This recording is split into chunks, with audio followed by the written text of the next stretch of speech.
तलवार वितरण प्रकरण में पिंकी चौधरी भैया को पुलिस ने गिरफ्तार कर दिया। पुलिस लेके गई और उनके ऊपर एफआईआर हुआ, बहुत सारे एफआईआर हुए। लेकिन इस प्रकरण में, इस दरमियान में जितने भी कट्टर हिंदू हैं, जितने भी हिंदू भाई हैं, कोई पीछे नहीं हटे। लेकिन सोशल मीडिया पर आप देख लीजिए कि जितने भी सेकुलर दोगले हिंदू हैं, मैं किसी और की बात नहीं कर रहा, सेकुलर हिंदू दोगले, वो जम करके पिंकी चौधरी को लताड़ रहे हैं। सोशल मीडिया पे लिख रहे हैं कि देखो अंजाम यही होना था। सुनो भड़वो, जो भड़वे लोग सोशल मीडिया पे लिख रहे हैं या वीडियो बना रहे हैं या कमेंट्स कर रहे हैं, मीम्स बना रहे हैं ना पिंकी चौधरी के विरुद्ध में, या फिर कि पिंकी चौधरी के साथ सही हुआ, तो सुनो, आज एक पिंकी चौधरी के साथ गलत हुआ है, उसके साथ हम सभी हैं, चिंता मत करना। हर तरह से हम पिंकी चौधरी के साथ हैं। लेकिन तुम सेकुलर हिंदू, जो हिंदू दोगले हिंदू हैं, जो हिंदू होकर हिंदू के माँ बहनों को गालियां देते हैं, अपनी माँ बहनों को गालियां देते हैं, उनसे मेरा एक सवाल है कि बांग्लादेश में जिस तरह से हिंदुओं को मारा गया ना, जिस तरह से लटका करके जलाया गया, उनसे यह नहीं पूछा गया कि तुम सेकुलर हिंदू हो या फिर कट्टर हिंदू हो। सिर्फ और सिर्फ हिंदू जान करके उसे मार करके जला दिया गया। और आज जो तुम हिंदू होकर के हिंदू का विरोध कर रहे हो और अपने उस भाई का विरोध कर रहे हो जो तुम्हारी जान, तुम्हारी माँ बहनों की रक्षा का सम्मान, तुम्हारा परिवार का जो रक्षा होता है, उसको लेकर के उसके मन में था कि कम से कम हमारा हिंदू सुरक्षित हो, उसके लेकर के वो तुम्हें तलवार दे रहा था। तलवार क्यों दे रहा था? तलवार इस लेकर के नहीं दे रहा था कि तुम किसी की हत्या कर दो जाकर के।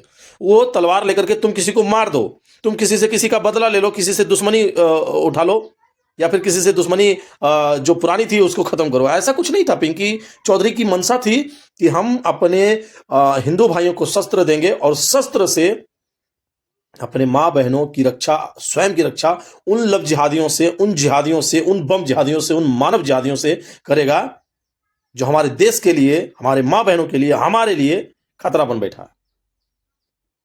लेकिन अब जब पिंकी चौधरी इस मामले में चले गए, हम तो भाई, हम तो संविधान मानने वाले हिंदू हैं ना, यही तो हमारी सबसे बड़ी कमजोरी है। कमजोरी है ये हमारी, और एक तरह से मजबूती भी ये है कि संविधान मान करके हम ससम्मान सरकार के अंडर में काम करते हैं, सरकार के अनुशासन में काम करते हैं। इसी लेकर के पिंकी चौधरी जैसे लोग आज अच्छा काम करते हुए भी जेल में हैं। वरना अगर हम अनुशासनहीन होते, तुम दोगलों के जैसे, अगर हम अनुशासन का पालन नहीं करते, अगर हम तुम जैसे जिहाद करने वाले होते, तो आज जेल के अंदर नहीं होते। सरकार को भी एक पहलू हमारे उन भाइयों, हमारे उन हिंदू भाइयों की तरफ सोचना होगा कि जो आपके लिए, आपके हिंदुओं के लिए लड़ रहा है, आज आप उसको जेल में डाल दे रहे हो।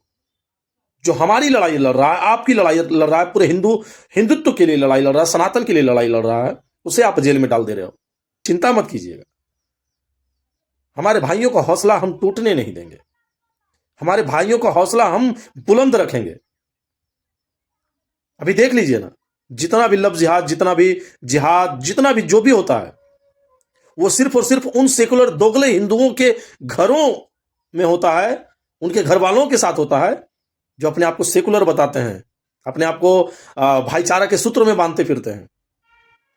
कम से कम अपनी रक्षा करने वाले को, जो हमारे पिंकी भैया चौधरी जैसे, जो दक्ष चौधरी भाई जैसे, अक्कू पंडित भाई जैसे, बहुत सारे हमारे ऐसे भाई हैं, ऐसे महात्मा संत हैं, ऐसे हमारे जो हिंदू के रक्षक हैं, गायों के रक्षक हैं, गौ माता के रक्षक हैं, जो हमारी रक्षा को लेकर के अपनी आन बान शान जान किसी की परवाह नहीं करते, और हम सोशल मीडिया पर आकर के उन्हें ही गाली देते हैं।